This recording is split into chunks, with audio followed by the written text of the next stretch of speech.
Outro dia eu estava aqui fazendo uma live para um pessoal chamado Esperança do Amanhã, não, Fórum do Futuro. E eu não sei se você já ouviu falar, no Fórum do Futuro. Era a mesma coisa. E não era no programa da Angélica, mas era eu, um espírita que foi assessor do Chico Xavier há 20 anos, o padre Bruno, que você já fez um prefácio de um livreto dele. Ele hoje estuda em Roma e está fazendo uma pós-graduação em comunicação social. É um jesuíta, jovem, de 33 anos, muito simpático, muito agradável. E eu me afeiçoei a ele instantaneamente. E tinha uma outra pessoa que representava uma linha mais eclética, de espiritualidade de natureza esotérica. E era uma conversa sobre o que cada um de nós tinha de esperança para o mundo, se é que se tinha esperança para o mundo. Então, conversamos umas 2 horas a respeito disso. E eu sempre acho extremamente agradável quando a gente tem a chance de ouvir opinião de pessoas em perspectivas, às vezes, diferentes, e você descobre que, depois de tudo, eliminado o problema semântico, todo mundo está pretendendo, desejando, aspirando, sonhando com as mesmas coisas. E o que separa muito é a linguagem. E como normalmente as pessoas religiosas se aferram à linguagem e elas ficam crendo mais no conjunto de letras, em palavras, do que em sentidos e significados, aí vem os choques. Porque se você começa a deixar de lado e resolver o problema semântico e apenas se concentrar no que cada coração tem de expectação esperançosa para a vida, você vai ver que está todo mundo desejando a mesma coisa. O Caio, eu tenho pensado muito sobre os obstáculos que nós colocamos entre nós. Quando a gente tenta, de alguma forma, criar um vínculo, uma aproximação com os que são diferentes. E eu tenho pensado muito sobre uma grande dificuldade que nós cristãos temos de nos aproximar, ou até mesmo de ter um entendimento um pouco mais misericordioso, não no sentido de sermos melhores e aplicar misericórdia aos outros, não. No sentido de sermos essencialmente, né? Nós somos vocacionados à misericórdia. É tão contraditório você ser cristão e ser intolerante. Enfim, eu fico pensando que às vezes a nossa dificuldade é que a gente tem teologia demais. Você não acha, não? Eu acho que... Cara, a teologia atrapalha Meu o tempo Deus todo. do céu! Eu fiz uma leitura de uma obra que me ajudou muito, que foi da Karen Armstrong. Acho que você conhece. Karen foi uma freira e ela deixou a vida religiosa, só que ela nunca deixou a curiosidade pelo contexto das religiões. E ela acabou se transformando numa grande estudiosa. E na Escada Espiral, que é uma obra em que ela conta um pouco a sua vida, um pouco o seu dilema, o seu conflito, ela fala de uma coisa com muita lucidez. Ela diz que nós, cristãos, somos muito ortodoxos, nós temos muita doxa, nós temos regras demais, nós temos teologia demais. E aí ela olha, por exemplo, os muçulmanos, que quase não têm teologia, olha para os judeus, que também quase não têm teologia, eles têm uma ortopraxis. O que se pede é uma conduta. Né? O que se pede é uma conduta. É um jeito de viver. E eu fiquei pensando, gente, eu acho que nós cristãos, nós muitas vezes não vivemos segundo as regras, é porque a gente se perde num monte de regra. Jesus tentou simplificar isso, fazendo aquele apanhado mosaico de 10 mandamentos, fazer caber em um só, né?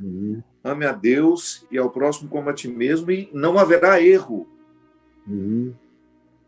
Mas aí nós fomos, à medida que nós fomos evoluindo no tempo, talvez por uma insegurança ou por uma necessidade de domínio, de poder, a gente foi construindo teologia, construindo teologia, construindo teologia. E olha que eu sou apaixonado por ela, Caio. Eu sou estudioso. Eu gosto de teologia. Mas eu fico pensando que, em muitos momentos, ela acaba apresentando um obstáculo ao encontro. Porque se nós estivéssemos mais atentos a um jeito de viver e nem tanto a um jeito de pensar, mesmo porque esse excesso de teologia acabou gerando o teólogo de gabinete, né? Que geralmente não acredita em Deus. Eu estou para dizer que boa parte dos meus professores de teologia não acreditavam em Deus. Eles só precisavam ser comunicados disso. É um ateísmo prático, é um ateísmo que não é teórico, mas é prático. Não há confissão, eu não acredito mais. Mas, lamentavelmente, aquela maneira de fazer teologia, sem nenhuma mística, né? Sem nenhum envolvimento existencial com aquilo que se acredita, aquilo torna a pessoa tão infértil, tão desagradável e tão infeliz, meu amigo. Eu nunca vi tanta gente infeliz como no contexto da teologia. Dos estudantes aos doutores. Muita gente infeliz, sem alegria, uma vida sem alegria, uma vida sem sabor. E aí eu fico pensando, toda vez que eu tenho a oportunidade de encontrar outras religiões, e olha que eu não estou reclamando do meu cristianismo, não, eu gosto da teologia, eu estudo teologia, eu faço questão de saber, mas na hora que eu vou me encontrar com as pessoas, eu tenho que colocar um pouquinho essa teologia no bolso e só ficar com a regra ensinada por Jesus: amor a Deus, respeito ao ser humano. Aí sim é possível um encontro que seja saudável, que me proporcione a experiência de incluir o outro em mim e eu também ser incluído nele. Na realidade, quando você diz que não sabe de onde que no cristianismo surgiram tantas teologias, e eu creio que o patrocínio constantiniano para que se definisse Deus, para que Deus fosse definido, ele queria uma definição de Deus.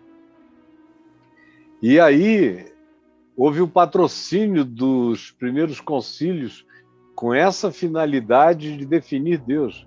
Cara, é uma presunção, porque quando você tem a audácia de pretender definir Deus, você já botou o pé num terreno onde não haverá limites para definições.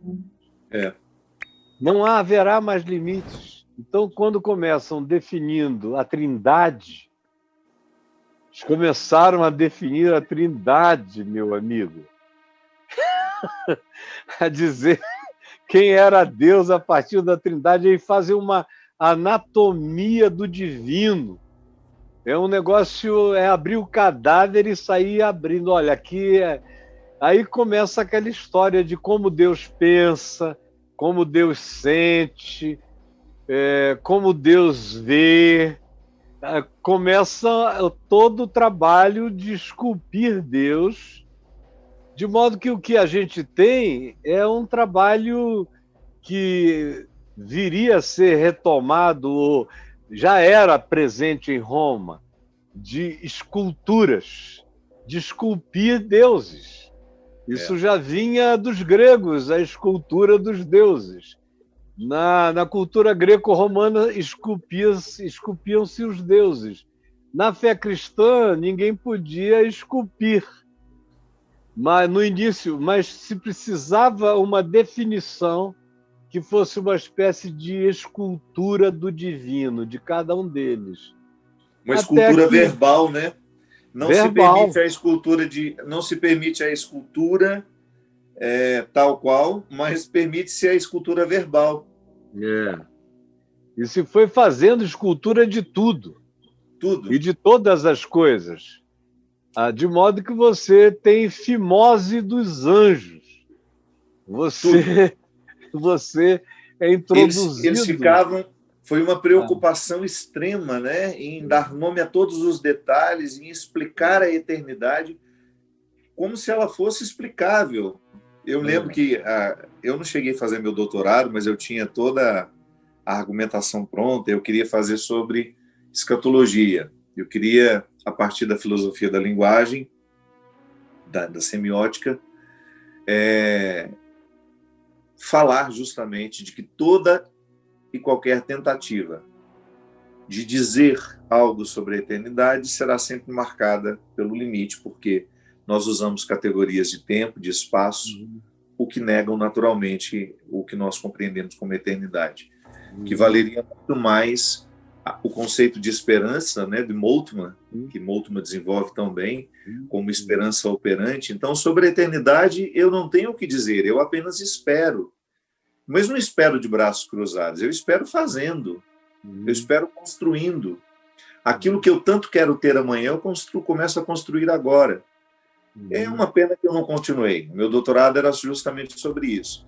Porque depois de alguns anos, claro, eu não lecionei tantos anos assim na faculdade, mas eu percebia como era difícil lidar com essas definições.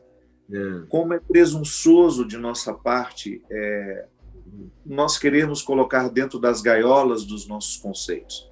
E é justamente, a gente vai com a nossa gaiolinha para encontrar o outro que tem, de alguma forma, uma gaiola também, a gente não vai se entender nunca, porque nossas gaiolas não se abraçam, as nossas gaiolas não permitem um abraço. Eu seguro a gaiola da minha teologia, você segura a gaiola da sua teologia, nós não temos braços para nos abraçar, meu amigo. E então, a gente nem canta um para o outro, fica dando bicada através da gaiola.